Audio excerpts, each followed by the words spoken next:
ছেলেটির শেষ কথা ছিল, তোমাকে ছাড়া ভালোই থাকবো। ছেলেটির লাশটাও ভালো আছে হয়তো আজও। মেয়েটি বলেছিল, আর রাত জাগবো না কখনো তোমার জন্য। এখনো মেয়েটি রোজ সকালে কনসিল দিয়ে চোখের নিচের কালি লুকায়। মেয়েটা বলেছিল, ভুলতে পারবে আমায়? ফিকে হাসিতে এলোমেলো চুলে ছেলেটি জবাব দিয়েছিল, কোনো ব্যাপার না।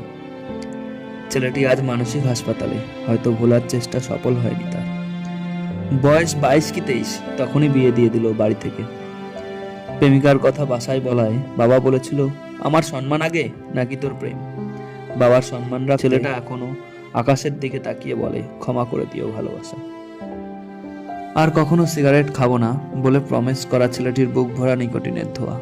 ক্যান্সার ধরা পড়েছে বলে ডাক্তার খুব করে বারণ করেছে সিগারেট খেতে। ছেলেটি বলে, সে কথা রাখেনি, অন্য কারো হয়ে গেছে, আমিও কথা রাখবো না। কেউ ভালো থাকে না রে ভাই, কেউ না। বিশ্বাস কর, যারা মন থেকে সত্যি ভালোবাসে তারা ভালোবাসা হারিয়ে কখনো ভালো থাকে না। সব সামলে নেওয়া যায়, বুকের বাম দিকে চিনচিনে ব্যথাটা সামলানো যায় না কখনো। হারিয়ে যাওয়া মানুষগুলো খুব করে চায় একটা সুযোগ ফিরে আসার, পাবে না জেনেও চায়, আর কষ্ট জমায়।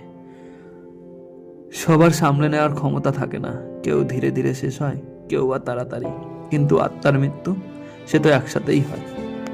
কথাগুলো যদি আপনাদের ভালো লেগে থাকে অবশ্যই নিজের প্রিয় মানুষ এমনকি বন্ধু বান্ধবের কাছে শেয়ার করতে পারেন। আর আমাদের অনুভূতি ফিলিংস চ্যানেলটি সাবস্ক্রাইব করতে ভুলবেন না। ধন্যবাদ।